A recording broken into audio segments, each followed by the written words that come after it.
All right.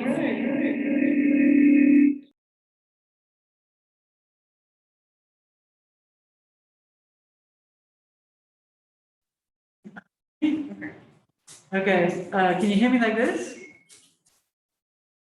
No. Let's try to, but it doesn't. Yes, no, yes, they can hear you. Oh, okay, great, great. So our next speaker is Jesús Navarro from Seville, and he's going to tell us about putting the blame on the radical skeptic. Jesús, take it away. Hey, thank you very much, Belly, for the invitation, and to you and to the rest of the organizers for having set this up. And thanks to everyone for being there, whatever there means in your case. So I'm going to talk about skepticism today, and it should, no, doesn't work now. So, and classically, skepticism had always been defended, overtly defended for its ethical consequences. For instance, in the case of academic skepticism, it was a matter of prudence. We shouldn't make decisions based on what we know, given that we never know. In the case of Pyrrhonian skepticism, these were the two large major varieties of skepticism in the ancient times. So according to Pyrrhonian skepticism, it was a matter of being reaching a life where fulfilled and happy and attaining eudaimonia.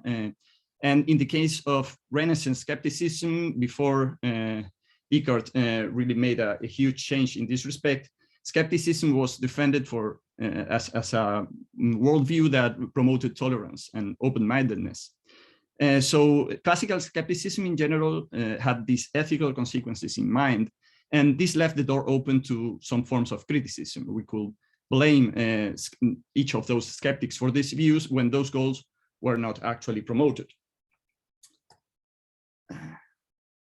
In contrast, the post-Cartesian radical skeptic, which is what we epistemologists mostly discuss nowadays, seems to be hard to blame.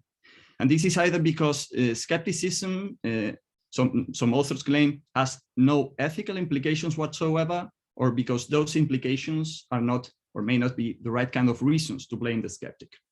According to the first response, whether we suspend or deny knowledge attributions, anything else will remain the same, so that there are no consequences. Even if we lack knowledge or we cannot attribute knowledge, everything in moral terms or ethical terms will remain the same. Or perhaps some other authors think that there are some these kind of implications. We shouldn't be a skeptic, we should blame skeptics for holding their views, but these implications, ethical implications, are not the right kind of reasons to blame them. So it is as if the skeptic said, may the world burn down to its ashes. If I am right, will that prove that I am wrong?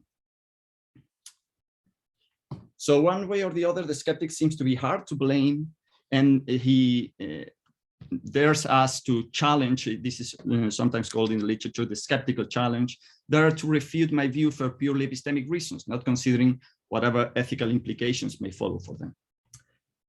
I think that calling this a challenge makes it look like a courageous attitude, but in fact, I suspect that the skeptic is setting an ambush for us. It's as if his position were open to complaints coming from the ethical side, from the political side, as in the case of tolerance. So instead of trying to defend all of these approaches at the same time, the challenge is try to come only with epistemic reasons. And I'm not really sure we should follow the skeptic in this trend, in this accepting this challenge, because I think it's a bit tricky. But here's my worry, the worry that motivates this talk. I think that the generalization of radical skeptical doubts that either promote or deny the suspension of knowledge attributions is ethically blameworthy. When action and speech stops being properly connected to knowledge, our ties to truth and facts loosen, and in the end, someone will pay. I think that I will say something at the end about this. I think that this explains some of the pernicious effects of this post-truth area we're living in. So my goal in this talk will be to be able to effectively blame radical forms of skepticism, and that effectively that word will have to be qualified. So against A, I will defend that radical skeptical positions do have ethical implications. And against B, I will hold that they are inherently the effect of an epistemic failure, which counts as the right kind of reason to blame the radical skeptic for her views. Given that this is my goal, this is the structure of the talk. I have already given you the introduction. So we are now, I'll first try to locate the framework to blame the skeptic within the so-called ethics of belief, in the form of an ethics of suspension, which is the second point, the second section of my talk. And then I will devote a couple of sections to talk about the difference between doxastic and epistemic deliberation, because I think it's very important, this difference, to understand how may we blame the skeptic within the framework of the ethics of belief. And I will finally hold in the fifth section that the beliefs that the skeptic may form must somehow be downgraded, and that is the way that is the idea we should explore to try to blame them for holding some sort of downgraded beliefs. So, section 2, the ethics of skepticism as an ethic of suspension. My first attempt. This is my first attempt to blame the skeptic. The skeptic is liable to an ethics of belief. For those of you who are not so familiar with the ethics of belief, it's a cluster of worries and problems in philosophy at the intersection between ethics and epistemology, according to which there are some norms governing our habits of belief formation, belief maintenance, and belief relinquishment. That is, ways in which we should or we should not believe. And my focus here is not on whether these norms make sense or whether they may respond to prudential and moral reason or motivations, or whether they may be purely epistemic. Rather, my question is if an ethics of belief were possible, will this be the right kind of framework to assess the blameworthiness of radical skepticism? Just a few ideas to give you a sense of what I'm talking about. The classical debate on the ethics of skepticism started back in the 19th century between Clifford and James views. Clifford defended a variety of evidentialism, a very strong evidentialist principle, according to which it is wrong always, everywhere, and for anyone to believe anything on insufficient evidence. His famous example is the one of a shipwreck, where somebody sends the boat to the sea, believing that it's safe when he shouldn't have believed so. So even if we do not, but even if the case does have actual implications in the lives of others, what interests me about Clifford's view is that even if we did not intend to act on those beliefs or to communicate them to others, even if we kept them for ourselves, believing lightly compromises our common take on how the world is. So here's a very famous quote: "For as much as no belief held by one man, however seemingly trivial the belief, and however obscure the believer, is ever actually insignificant or without its effect on the fate of mankind, we have no choice but to extend our judgment to all cases of belief whatsoever, because belief is not for ourselves, but for humanity. It happens in our minds, but it's actually a matter of something that we share with others." So for the purpose of this talk, I will be less sumptuous, and I will assume here and use a Cartesian analogy for belief assessment instead of considering that it's some kind of sacred duty that we have believing. I will use this analogy by Descartes, where he said in the responses, suppose we had a basket full of apples and we were worried that some of them were rotten. How will we proceed? Will we not begin by tipping the whole lot out and then pick up and put back only those we saw to be sound? So this is an analogy for belief assessment and belief formation. It's as if we were taking apples and considering whether they are rot or not. This is Imagine then that what Descartes is telling us, we should push all the apples out and then consider very seriously, should we believe this, should we believe that, and put it into our basket or not. I will use this analogy, but with 3 modifications, because when applied to Clifford's worries, it requires this. Firstly, it is a matter of our common basket. I think this is very important, our socially shared view on how the world is. So it's not just my apples, it's everyone's apples. We're apple picking outside and we share one basket. We should be very careful what to put in that basket. Secondly, our duty is not to take all apples out. Imagine we were apple picking and we took all the apples that everyone else has put in the basket out to see if they're rotten. They will probably kill us. So our duty is to be very careful not to put anything rotten inside the basket. And thirdly, our standard is far lower than certitude. If you had to be have certitude that the apple is not rotten, you will probably not put anything in it, which is partly the worry I have about skepticism, as you may imagine. So in contrast with Clifford's evidentialism, it is well known that William James had defended some form of pragmatism, much more permissive and allowing for practical concerns. Sometimes we should believe, and we may at least be allowed to believe, even if we lack insufficient evidence. And not very interested in their difference, because their difference between evidentialist and pragmatist is not essential for my point. I just want to keep their common idea that there is something like an ethics of belief. We should believe some way or another. And the question is, should the skeptic, and the radical skeptic in particular, be concerned by it?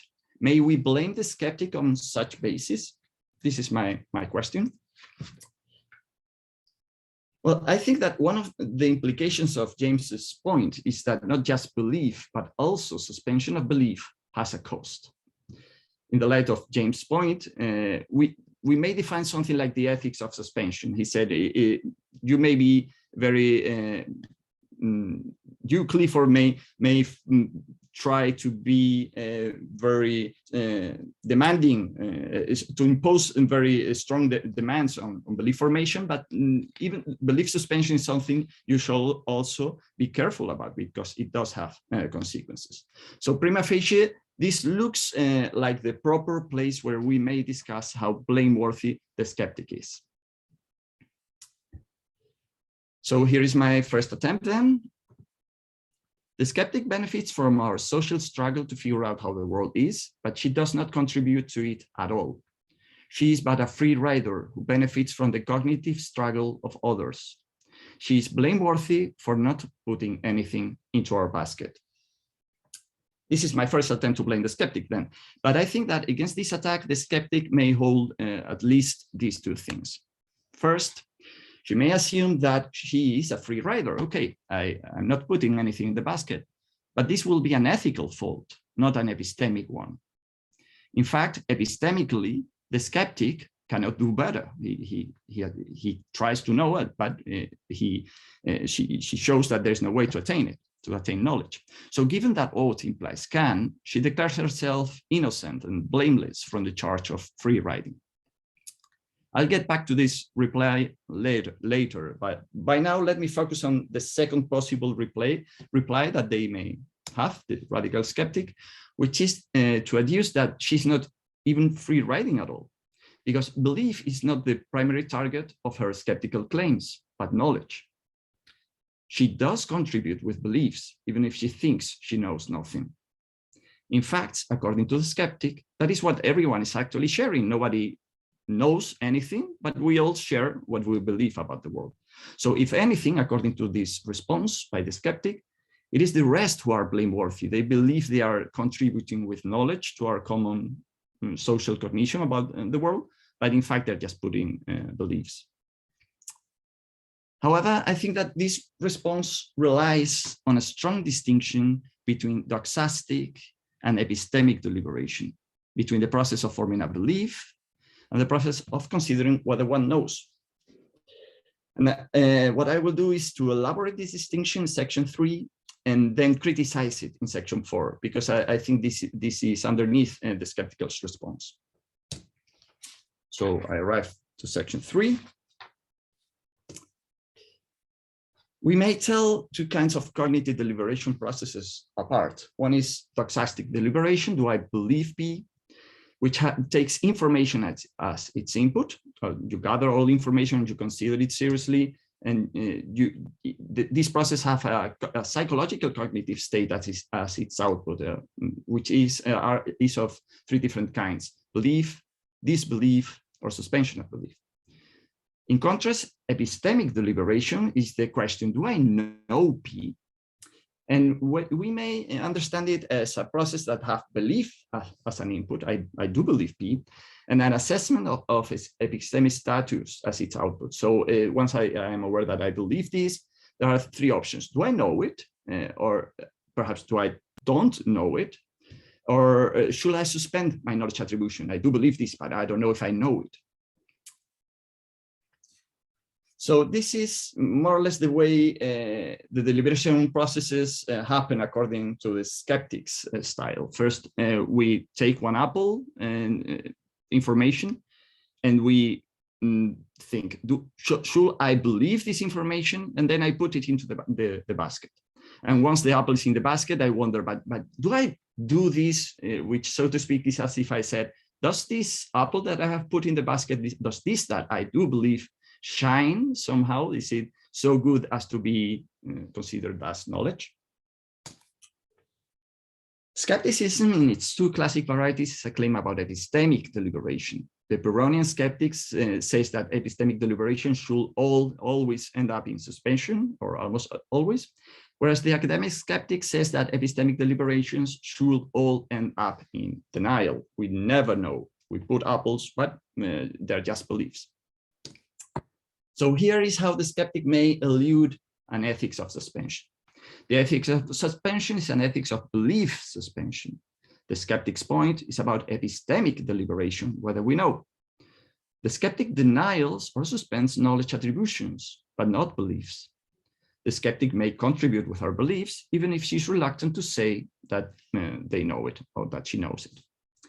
So the idea is that nothing shines in the basket, according to the skeptic, neither what the skeptic puts in it, nor what the rest of us do. We may not blame the skeptic if she's doing her best. If anything, we should blame the rest. I will skip this.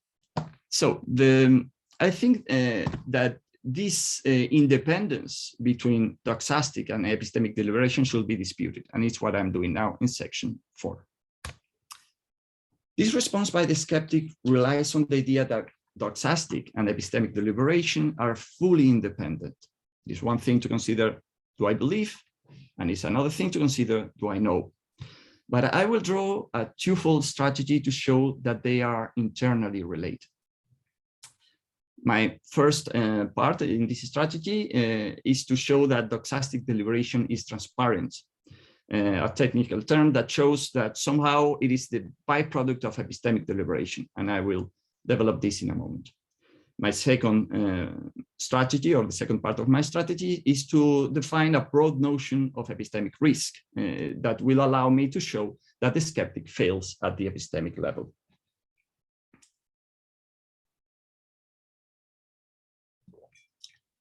So first, transparency.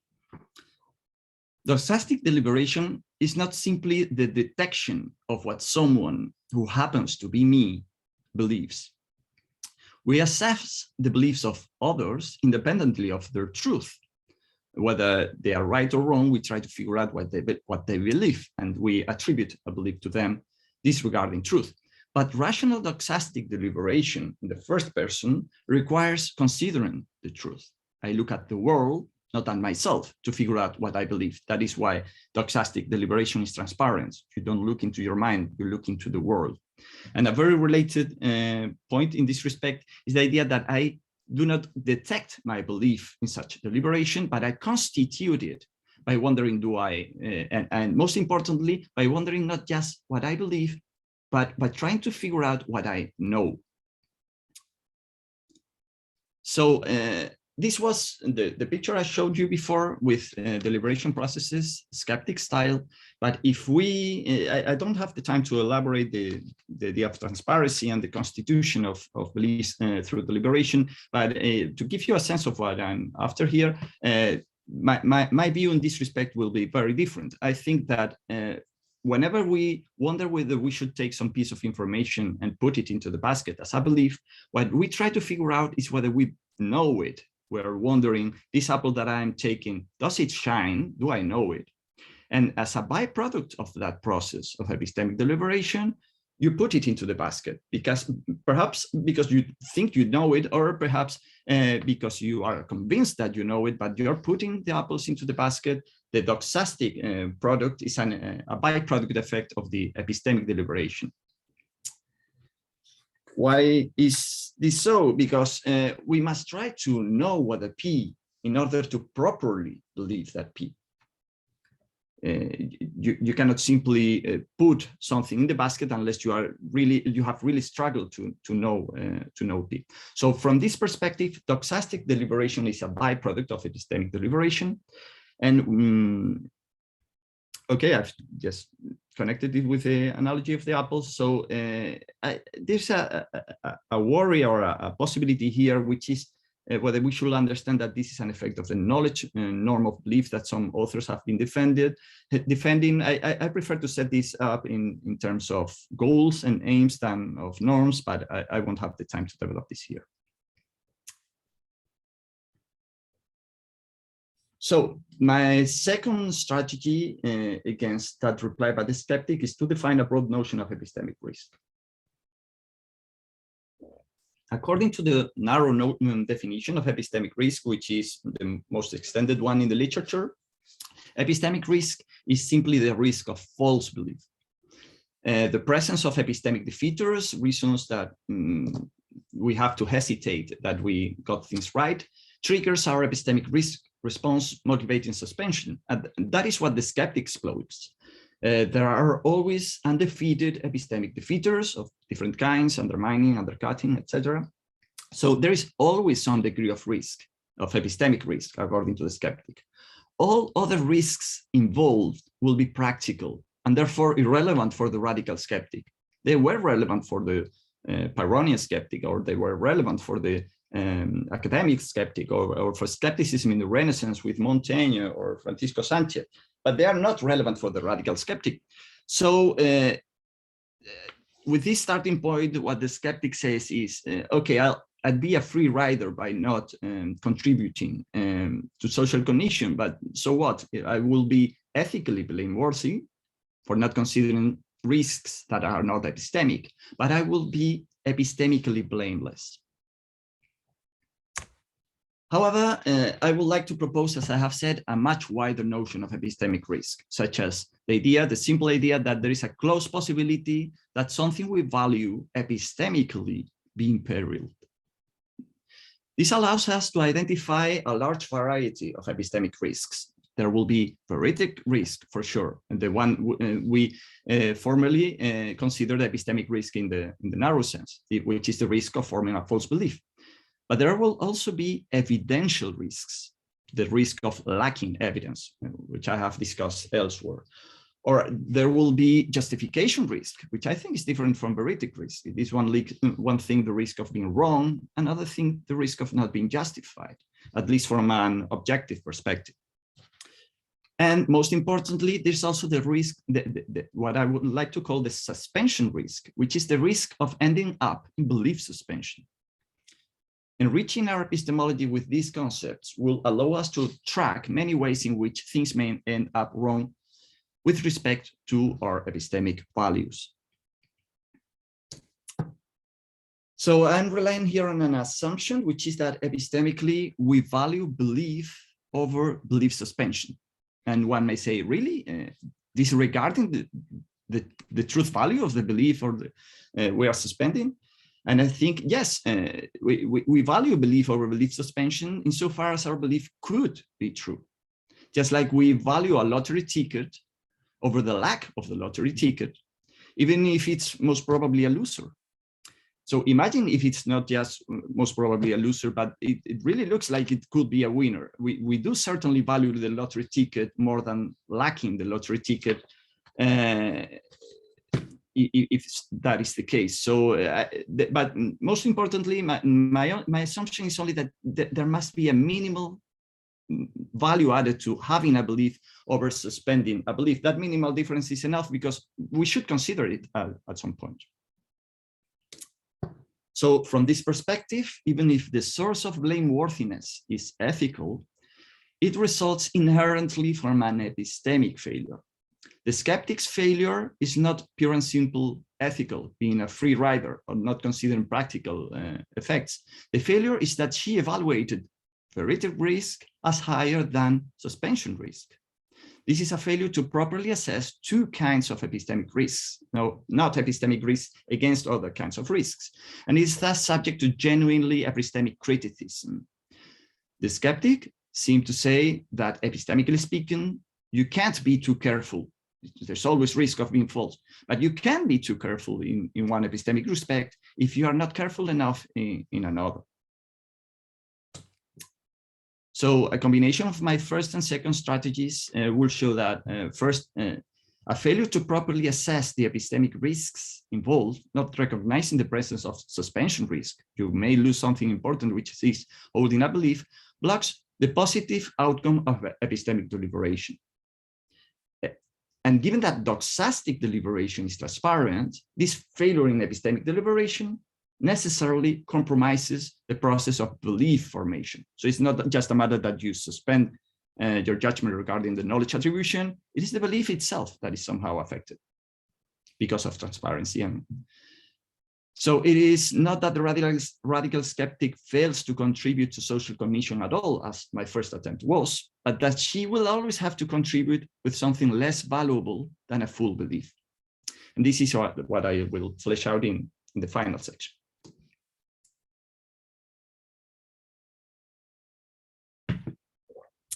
Entitled The Downgraded Beliefs of the Radical Skeptic. My complaint then is that even if the radical skeptic does contribute to social cognition, she will always do it with something less valuable than a full belief. This may happen in two different ways, depending on the kind of skepticism that we have in mind.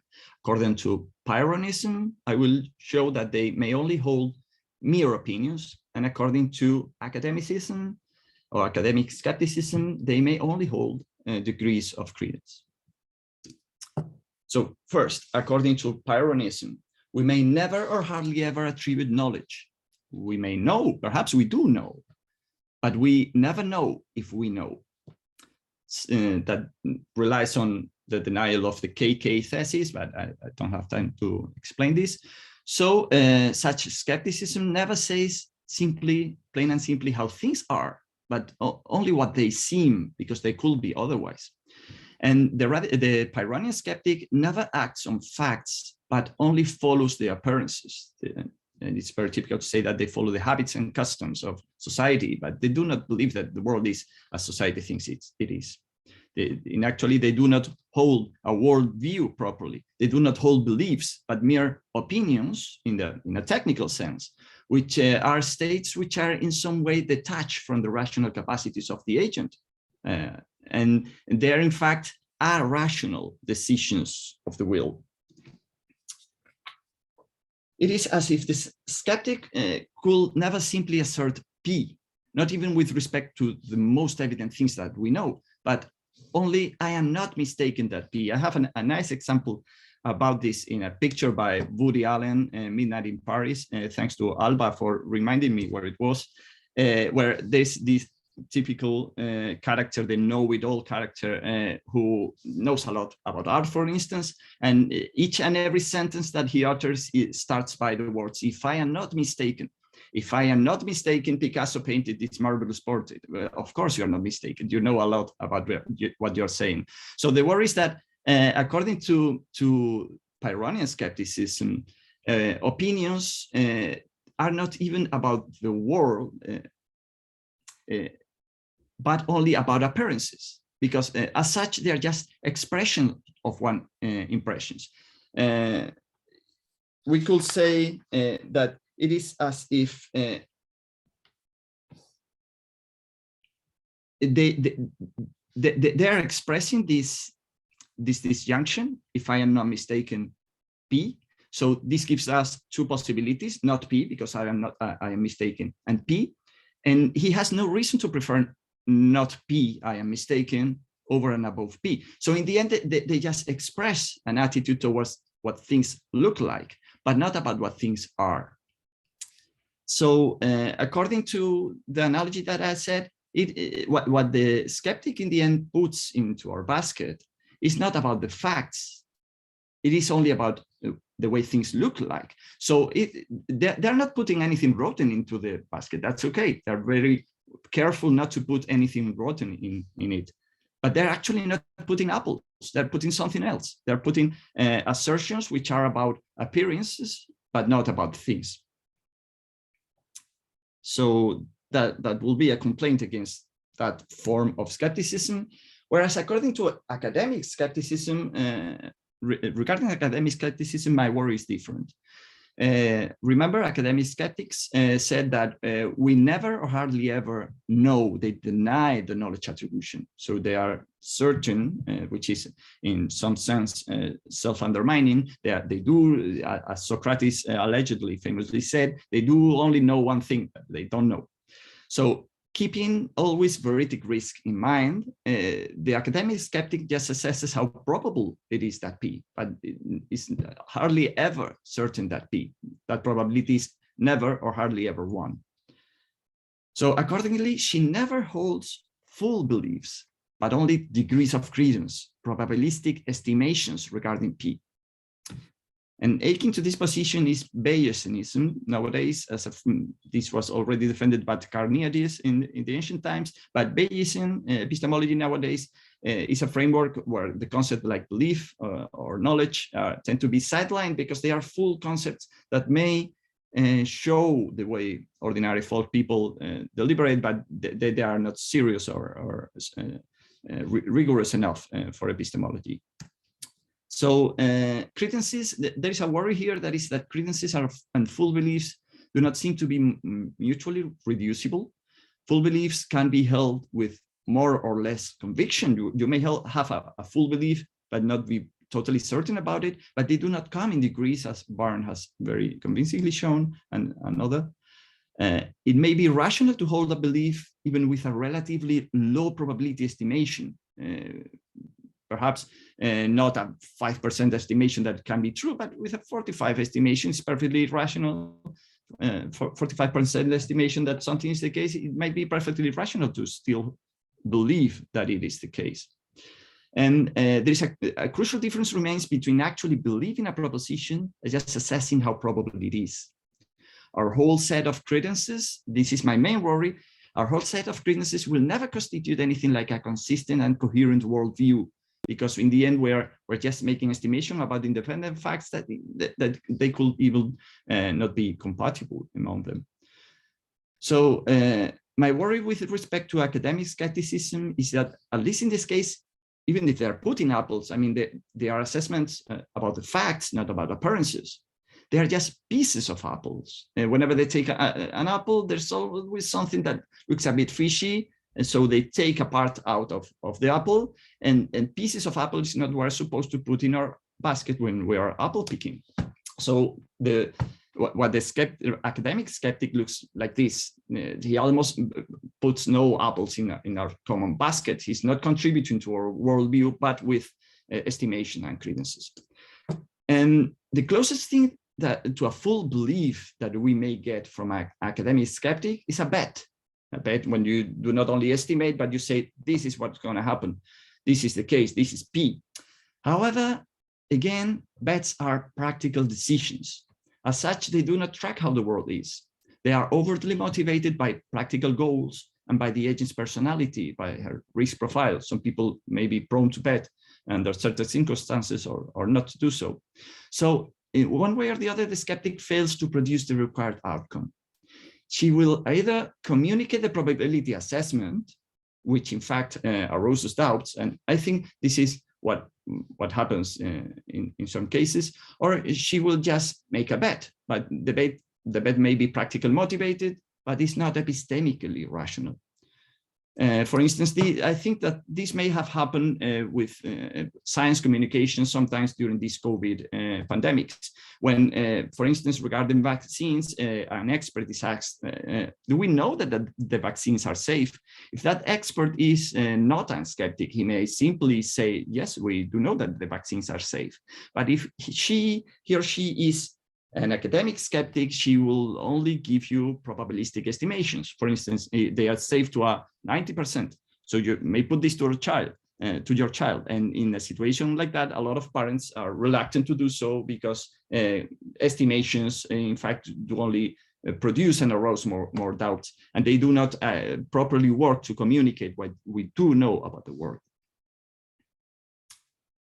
So my worry is that when different varieties of radical skeptical attitudes generalize, our post-truth society ends up not looking epistemically healthy. We went out apple picking together, and given that there are so many radical skeptic amongst us, and not worried about any implications of holding skeptical doubts, our social cognition ends up looking like this. Half of what is in the basket are not apples, they are not about facts, but about appearances, and the other half are simply estimations, and we're losing the connection between our social cognition and the world.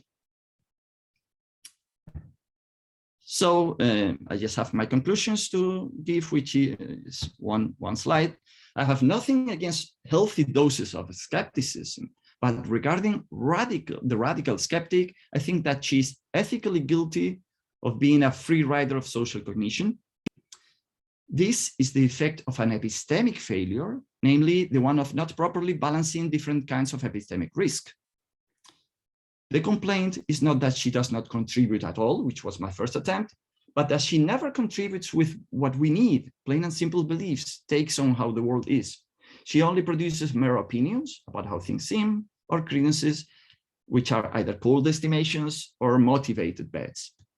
So one way or the other, the radical skeptic is ethically blameworthy for such an epistemic failure. That's all. Thanks a lot.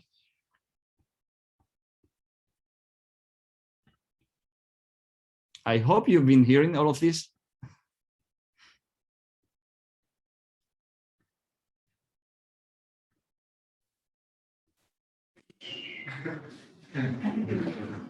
I'm beginning to be skeptic about it. No,